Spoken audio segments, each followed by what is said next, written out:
रवि ने धीरे से रीना का हाथ पकड़ा। रवि, यह क्या कह रहे हो? तुम्हारे दिल में अपने लिए थोड़ी सी जगह बना रहा हूं। तुम दिल में जगह बनाते रहो, मैं तो चली।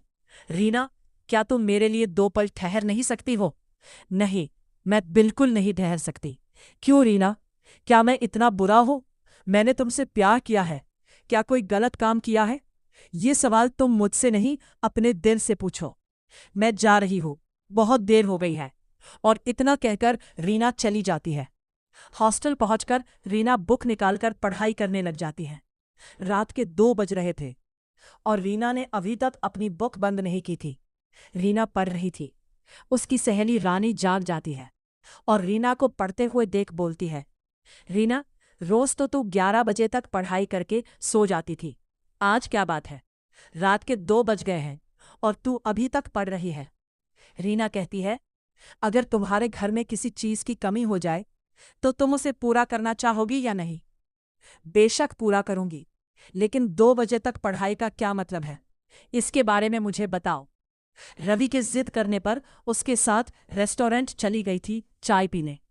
बातों ही बातों में 2-3 घंटे समय कब बीत गया कुछ पता नहीं चला।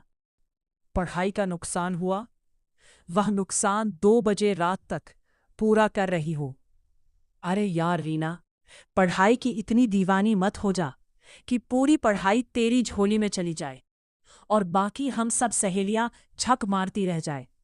रीना कहती है, विद्या वह धन है जो जितना मेहनत करेगा उसको उतना मिलेगा। मुझे तो ऐसा लग रहा है तू घोर तपस्या करके हम लोग के हिस्से का भी विद्या तू अपनी झोली में लेकर चली जाएगी।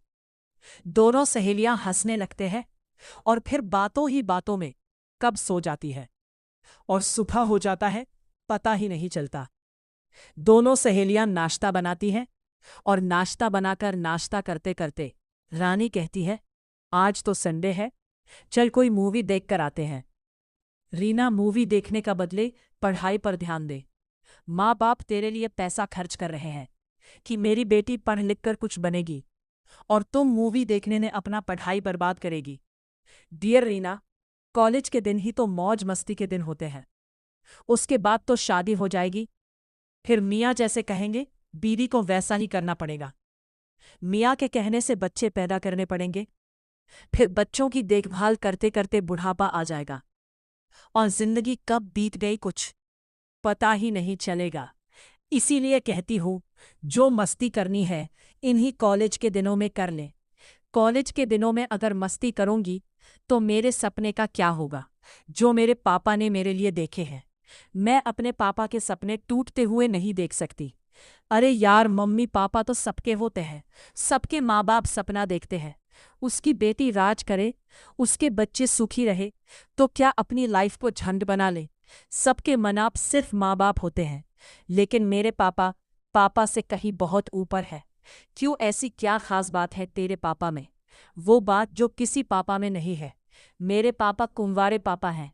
भला कोई बाप कुंवारा कैसे हो सकता है? रानी, तू मेरी सच्ची सहेली है, इसीलिए तुझे आज अपने दिल की बात बता रहे हैं। आज तक यह बात मैंने किसी को नहीं कही। मैं अपने माँ बाप की नाजायज़ औलाद हूँ। मेरे माँ बाप ने मस्ती की और उसे मस्ती का नतीजा हो मैं समाज में बदनामी के डर से मेरे माँ बाप ने मुझे सड़क पर फेंक दिया। आधी रात को एक रिक्शा वाला अपनी रोटी की जुगाड़ में रिक्शा लेकर कहीं जा रहा था। मुझे रोती देखा, उसने उठा लिया और जोर जोर से चिल्लाने लगा, किसकी बच्ची है वो? सुबह तक वही बैठ रहा और मुझे चुप कराता रहा। बेचारा सोच रहा था किसी की बच्ची होगी, आकर ले जाएगा। सुबह सुबह चाय की दुकान खुली तो रिक्शा वाला अपने हिस्से का पैसा निकालकर चाय वाले के पास गया और उसने दूध खरीद लिया। मुझे दूध पिलाकर उसने मुझे तो शांत कर दिया, लेकिन 2-3 दिन तक भूखा प्यासा वही खड़ा रहा।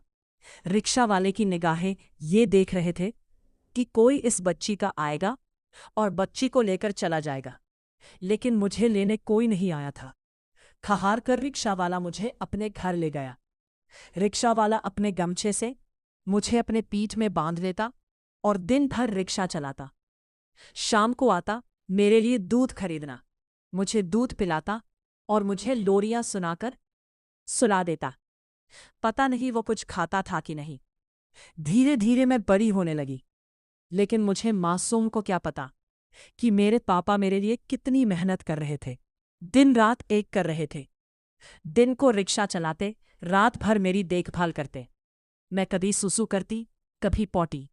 मेरे पापा सब साफ करते थे। अब पापा की जिम्मेदारियां थोड़ी कम होने लगी थी, क्योंकि मैं अब काफी बड़ी हो चुकी थी, 6-7 साल की। कि अब पापा को मुझे पीठ पर बांधकर रिक्शा नहीं चलना पड़ता था। मैं छोटे से घर में दिन भर खेला करती थी और पापा के आने का इंतजार करती थी। पापा ने प्राइमरी स्कूल में मेरा नाम लिखवा दिया और मैं पढ़ने जाने लगी। मैं पढ़ने में बहुत कमज़ोर थी, खेलने में ज़्यादा मस्त थी। मुझे पापा की मेहनत का और उनके सपने का कोई ख्याल न था। 6वीं-7वीं कक्षा में ही मेरी गलत लड़कियों से संगत हो गई और मैं 12-13 साल की उम्र में ही जवानी की आग में झलसने लगी। एक दिन आधी रात को मैं किसी लड़के से बात कर रही थी और पापा ने मुझे देख लिया। पापा ने मुझे बहुत मारा और पूछा, ये मोबाइल तुझे किसने दिया? पहले तो मैंने आनाकानी की और फिर बता दिया कि रास्ते में पड़ा हुआ मिला था। पापा ने मुझे फिर मारना शुरू किया तो मैं बता दिया कि एक लड़के ने दिया है। पापा ने मुझे इतना मारा कि मुझे बहुत गुस्सा आया। उनसे जीत नहीं सकती थी, वरना मैं उनका कत्ल ही कर देती। पापा ने दिन भर मुझे खाना नहीं दिया। मुझे बहुत जोरों की भूख लगी थी। 8 बजे पापा घर से बाहर निकले और होटल से खाना लेकर आए। उन्होंने मुझसे पूछा, भूख लगी है?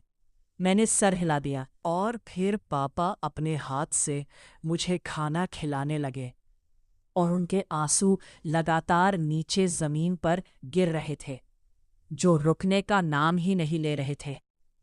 ये कहानी पूरा देखने के लिए चैनल को सब्सक्राइब करें।